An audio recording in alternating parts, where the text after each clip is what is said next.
Boas-vindas a todos aqueles que estão no Vem Brasil.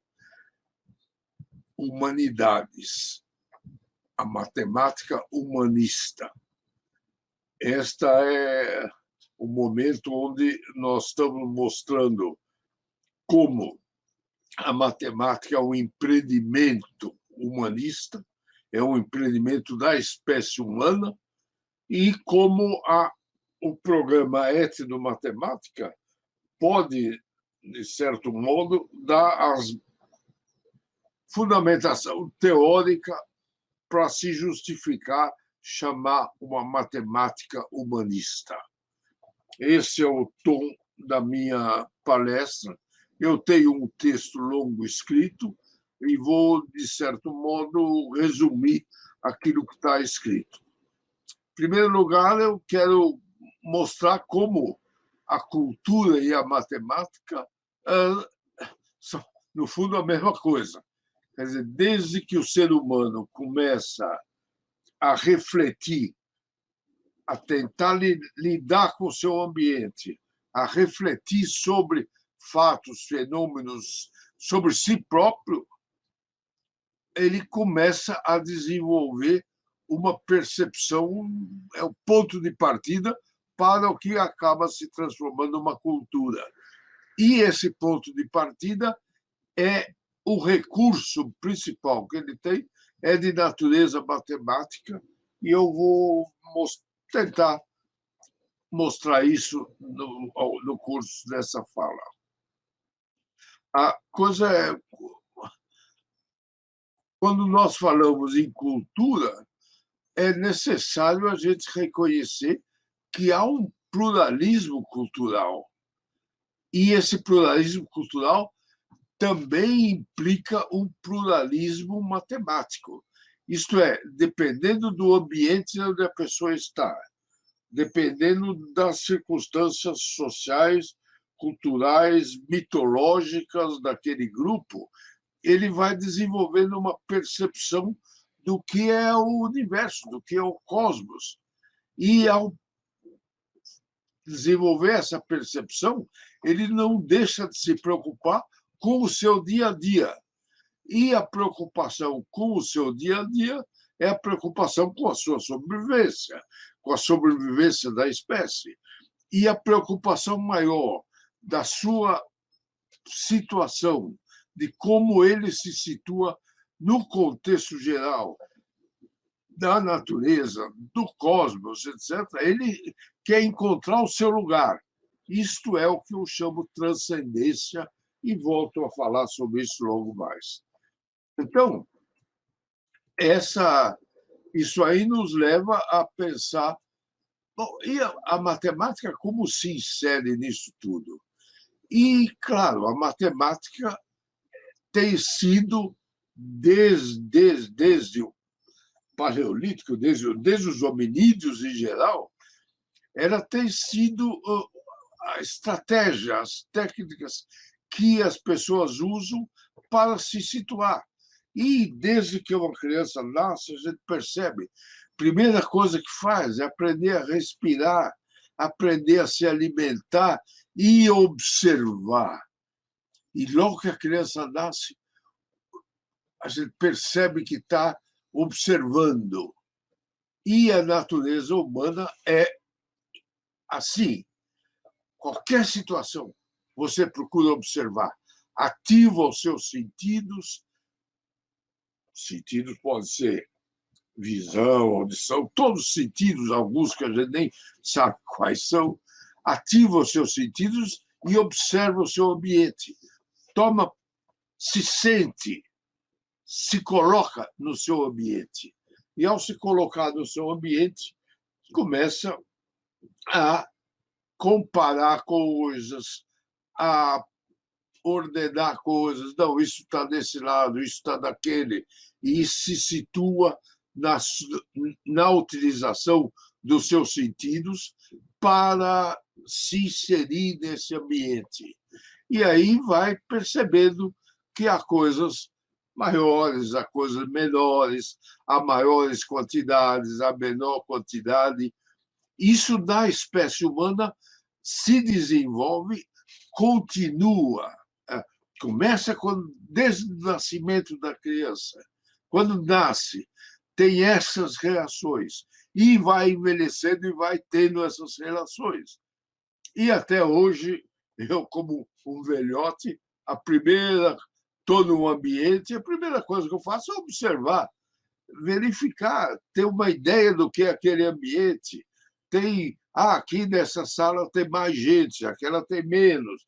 A ideia de quantidade, a ideia de dimensão, tudo isso é parte desse reconhecimento do seu ambiente por qualquer ser humano.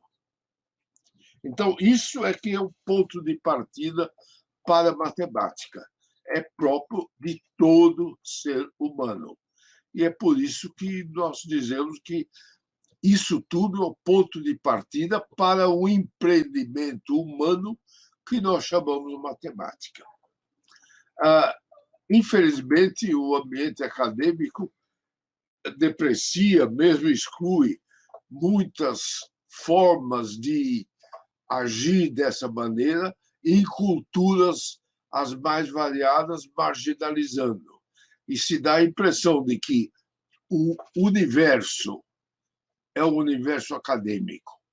E eu acho que nós estamos indo na outra direção, mostrando que o universo é muito amplo, no qual o ser humano se insere. E o ser humano, ao se inserir, ele começa a tomar conhecimento desse universo. Eu acho que isso é o ponto de partida para se falar em matemática humanística. As estratégias para se reconhecer, se situar, são estratégias de natureza que eu já mencionei: observar, quantificar, medir, ver dimensões, classificar e tirar conclusões. E esse é o nascimento da lógica. O que é? Você vê uma coisa, vê outra, aí você tira conclusões. Então é assim.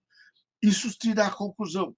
Isto é parte de toda a atividade intelectual do ser humano. E, como eu digo, eu repito, insisto, isso aprendi com Piaget, para falar sobre a evolução da humanidade. Veja a evolução de uma criança. E ela, de certo modo, diz, ela evolui de um certo modo, a criança, desde o nascimento, evolui de um certo modo, e a humanidade evolui de maneira muito parecida. Então, por isso a minha insistência nesses pontos, que é observar, quantificar, qualificar, comparar, etc.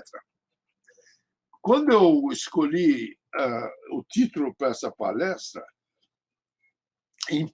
matemática como um empreendimento humanista, a palavra empreendimento eu acabei traduzindo de uma palavra inglesa que me fascinou a primeira vez que eu li, que é endeavor.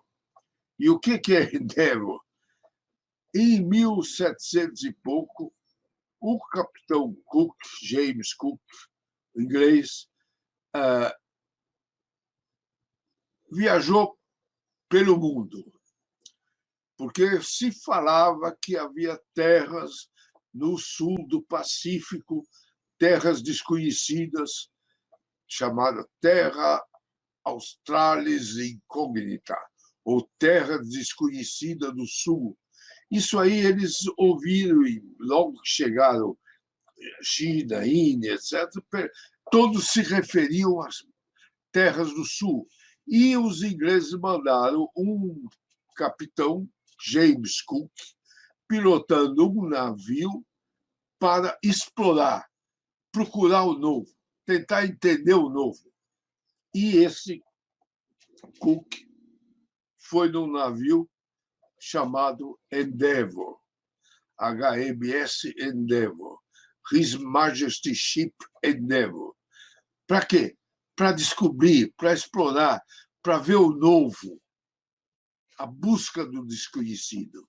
E logo que eu vi essa palavra, isso há mais de 70 anos, quase, eu li essa palavra e essa palavra me fascinou. E eu li alguns artigos, alguns livros em que se dizia matemática human endeavor.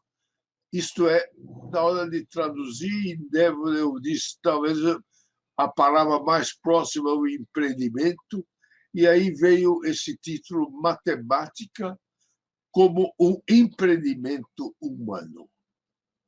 Isso justifica um pouco o título dessa minha palestra.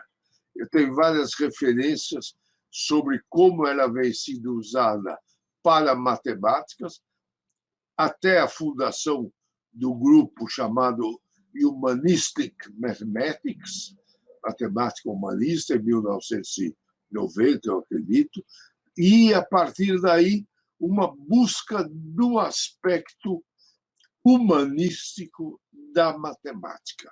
E daí nasce esse conceito de falar em uma matemática humanista, que é o que nós estamos agora trabalhando nisso. Ao mesmo tempo, nós temos que, de certo modo, procurar uma fundamentação para essa matemática humanista. Como matemática, uma forma de conhecimento, uma forma de fazer, uma forma de saber, ela deve, de algum modo, ser fundamentada em algumas teorias de suporte. Isto vai dar origem ao que a gente chama programa etnomatemática, que dá o suporte teórico para se falar em matemática humanista. Assim, essa ideia, isso mostra como programa etnomatemática e matemática humanista são quase que faces de uma mesma moeda. Um se preocupa muito com a fundamentação teórica de algo que é praticado por todo mundo, que é essa matemática humanista. Claro, aí aparece o grande questionamento: é única? É uma só? Ou ela tem toda uma dinâmica que reflete as situações, os locais, aonde está acontecendo isso? E isso aí eu acho que é uma das coisas fundamentais nessa nossa abordagem. Ela vai além das culturas, é de toda a humanidade, portanto, é um enfoque transcultural, e ela não se limita às disciplinas. Qualquer disciplina está sujeita a essa análise. Qualquer coisa, você procura aspectos botânicos, está sujeito a esse tipo de análise. Observar, classificar, qualquer das disciplinas está sujeito a isso. Por isso é uma postura transdisciplinar.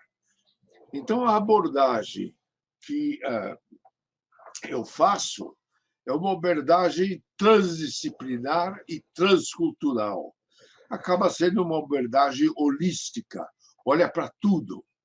E isso difere, em grande parte, da intelectualidade acadêmica, que é muito pautada pelo reducionismo. Existem disciplinas e a gente trabalha sobre as disciplinas. O nosso trabalho no programa Etnomatemática e na matemática humanista é absolutamente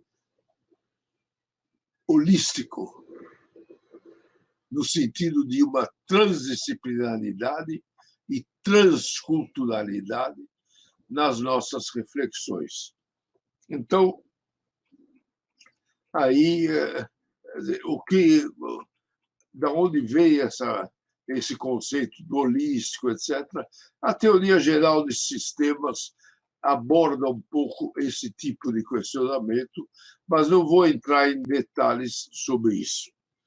Haverá um texto completo, longo, onde essas coisas são melhor discutidas. Então, vamos falar um pouco sobre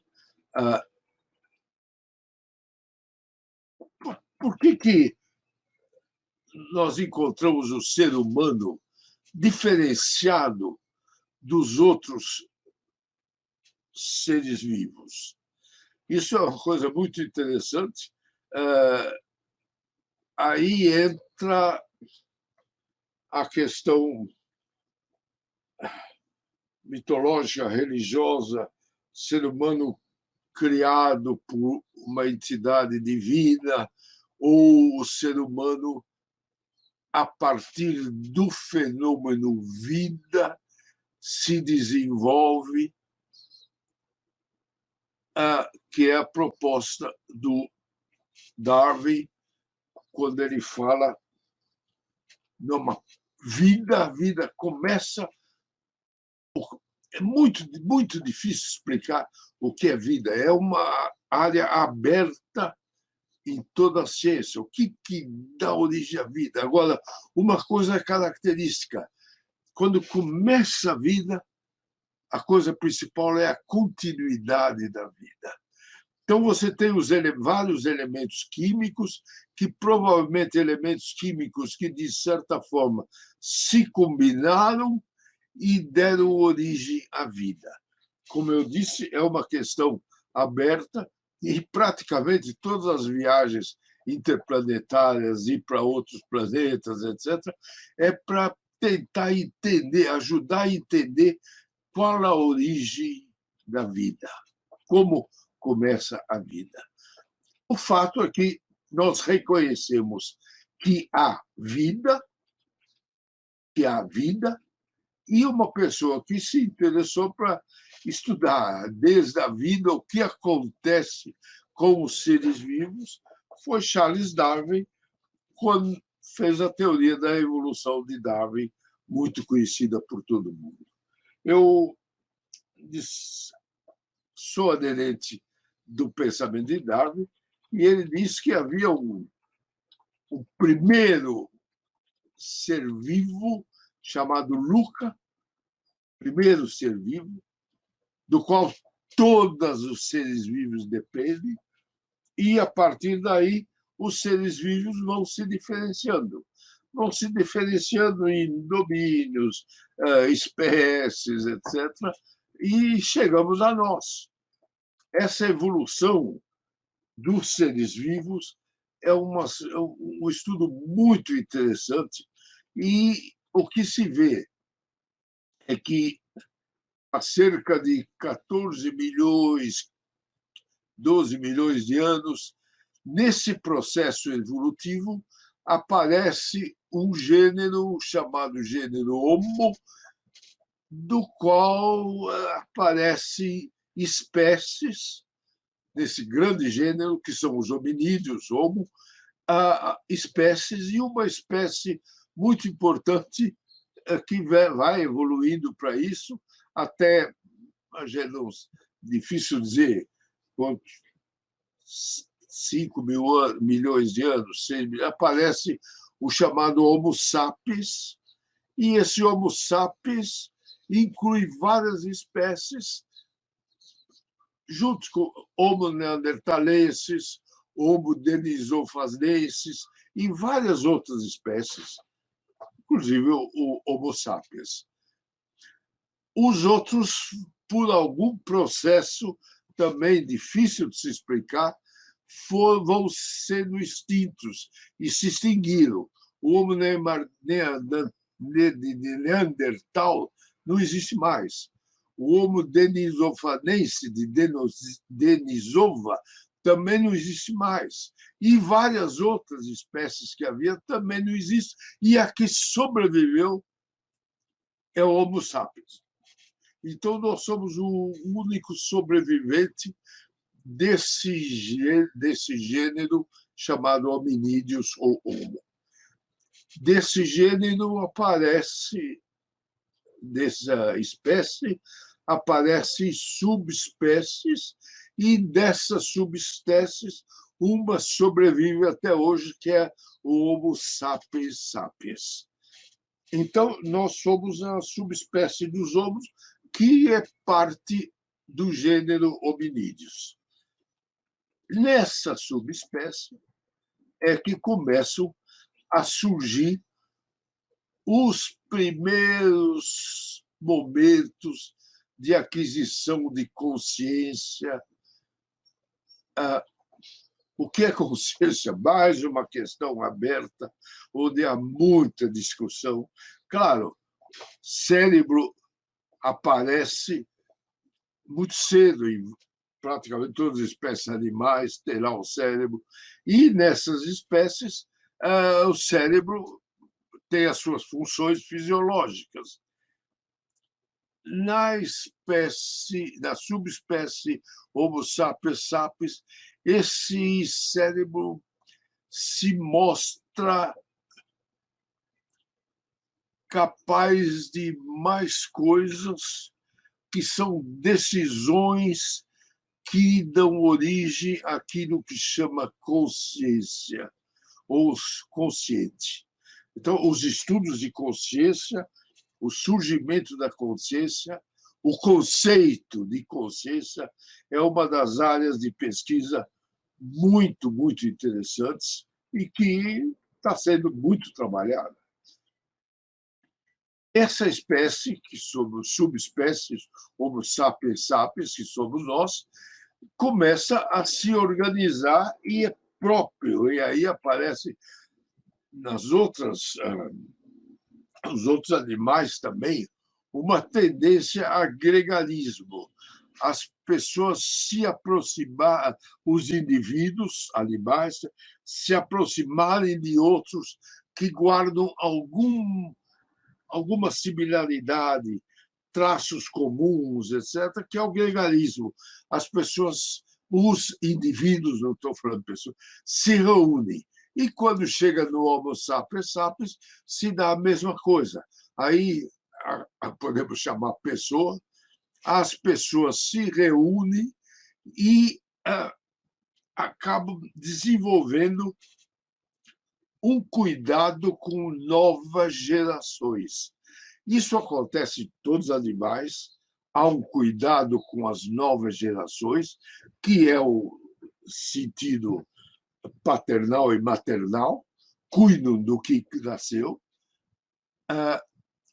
No Homo sapiens sapiens, isso se prolonga e o novo ser recebe dos seus pais, aquela grupinho onde ele está, que é a família próxima, ele recebe informações sobre como agir, o que fazer.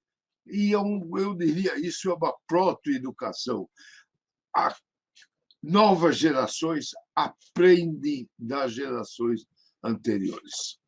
Então, isso é muito importante, e se vê isso até hoje com as crianças, mais uma vez recorrendo à estratégia do Piaget de olhar para a criança.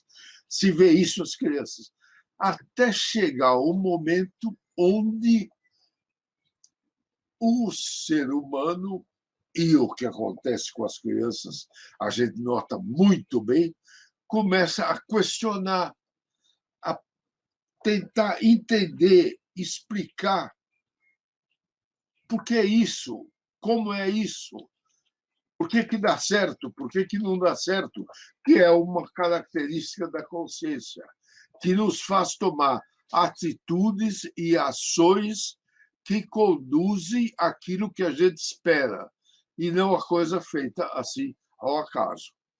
Então, aí começa a se organizar estratégias para entender, para lidar com situações, para, de certo modo, socializar o seu comportamento.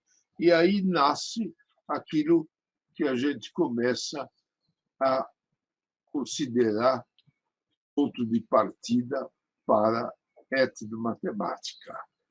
Isto é, a gente observa quantifica, observa, compara, classifica, acaba avaliando na quantidade, nas dimensões. Isso é feito por cada indivíduo. Cada indivíduo faz isso. E na evolução dessa nossa subespécie, se desenvolveu, todas as espécies animais se comunicam, todas. Mas se comunicam de uma maneira muito limitada. Só para dar um exemplo, a abelha faz aquela dança para indicar para outras abelhas onde pode buscar mel. No ser humano, a comunicação adquiriu uma característica única. Ela se tornou extremamente poderosa na forma de linguagem. Linguagem no sentido amplo. Gesto, fala, escrita, depois as artes. Tudo isso, esse tipo de linguagem, faz com que a mente funcione, gerando as suas percepções, observa, etc. Isso é individual de cada um, mas pela linguagem isto é comunicado a outros indivíduos que estão por ali. Então, nós temos essa comunicação entre indivíduos e essa realidade, então, fica enriquecida por um conhecimento socializado. Então, nós temos um conhecimento que passa a ser de vários indivíduos daquele grupo. E esse conhecimento que você passa a ser conhecimento de vários indivíduos daquele grupo, esse conhecimento é o que dá origem a alguma coisa que é extremamente conveniente que todos tenham. São maneiras de fazer que ajudam a sobreviver e são maneiras de saber que respondem aquelas perguntas. O que é isso? Por que isso? Etc. Que é a transcendência. Então, é importante o conhecimento acaba sendo o instrumento essencial para sobreviver, manter-se vivo como indivíduo, como espécie, e também para questionar onde eu me situo nesse universo, onde eu sou parte dessa natureza toda, de todo esse cosmos. O que sou eu? E isso aí é muito bem explicado por uma teorização que eu chamo ciclo do conhecimento. Esse ciclo do conhecimento, como o conhecimento se torna algo muito útil para fazer e para saber, ele acaba sendo de interesse de grupos de poder.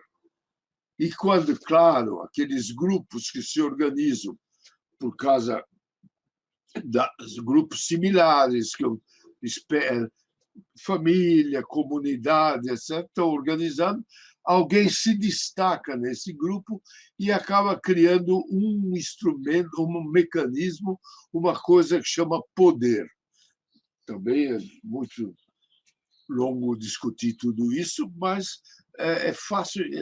Eu acho que está claro para todo mundo que em grupos humanos alguns se destacam como poder. E esses que se destacam como poder percebem a importância do conhecimento. Se eu detenho conhecimento, eu sou mais poderoso que os outros. E aí o conhecimento acaba sendo um instrumento político dominado pelo poder. Esse instrumento político dominado pelo poder é organizado, de certa forma, como disciplinas, como religiões, como uma série de comportamentos sociais, de trabalho, etc. E essa organização me leva a formular o conceito das gaiolas epistemológicas. São organizações que têm características muito próprias, que são as disciplinas, onde tem objetivos muito claros sobre qual é o objetivo de uma disciplina. Disciplina tal estuda tal coisa, disciplina tal estuda tal coisa.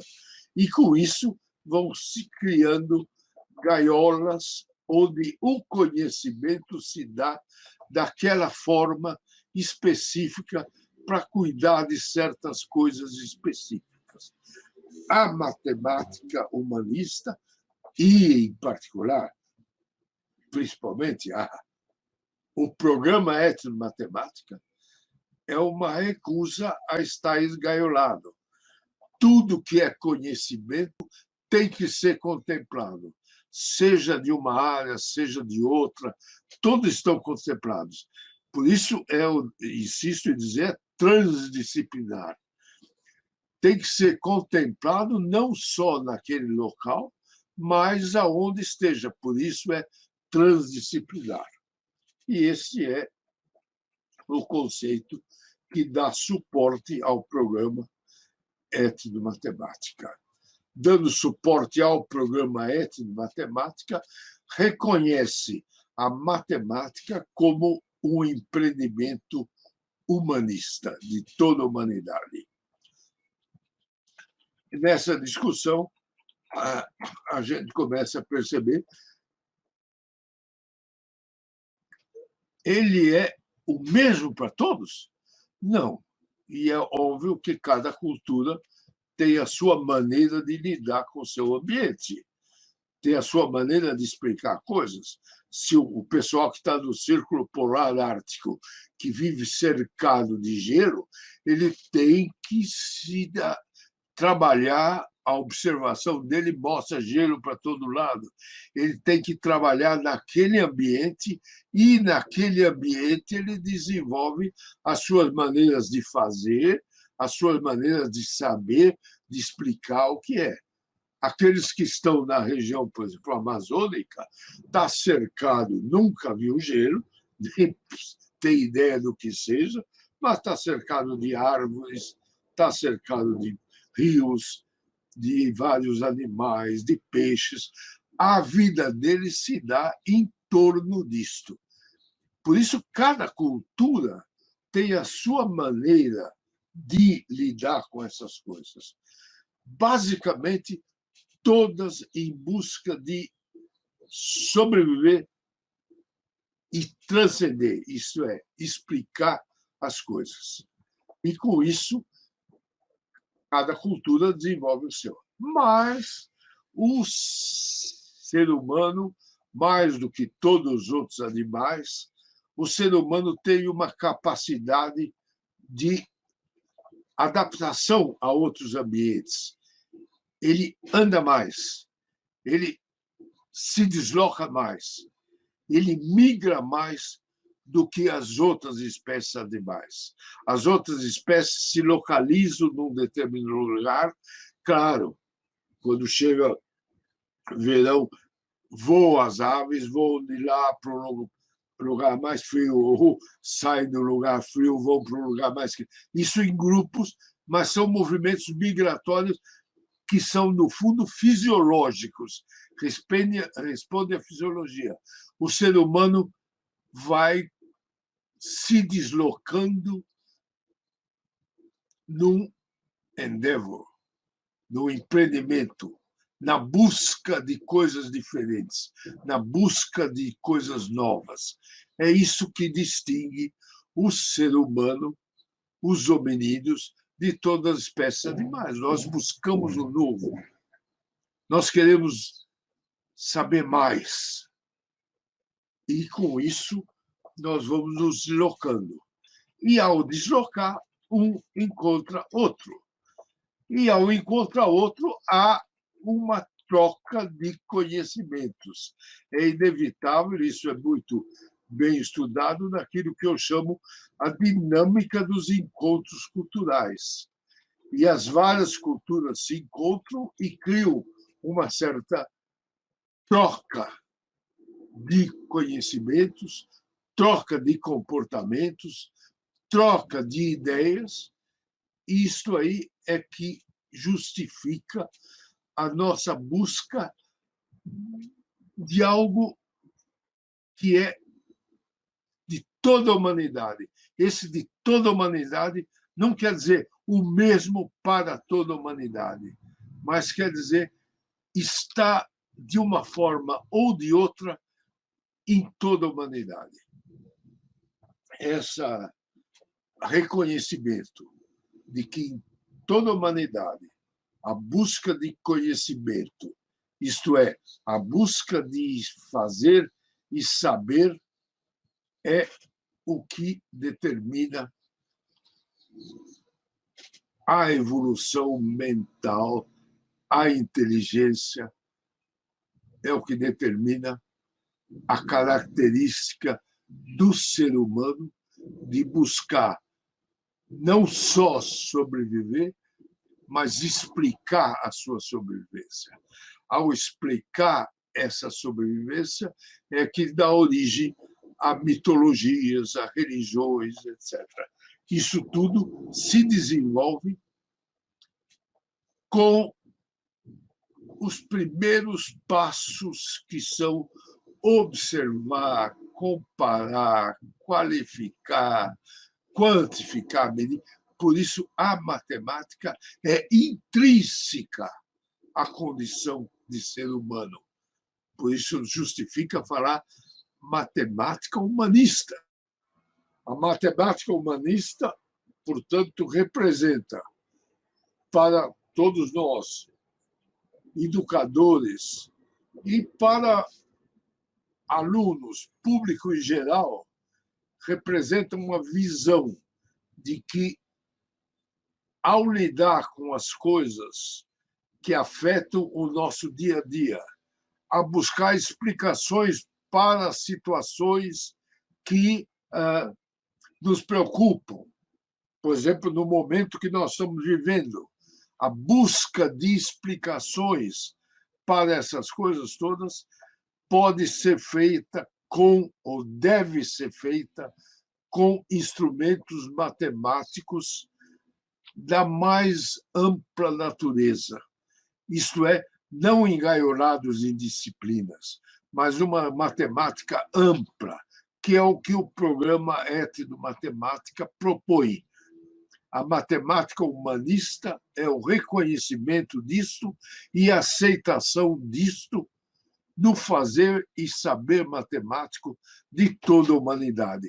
Naturalmente, cada um com as suas especificidades. Eu agradeço a atenção e espero que vocês tenham oportunidade de ler o texto completo em outra oportunidade. Muito obrigado.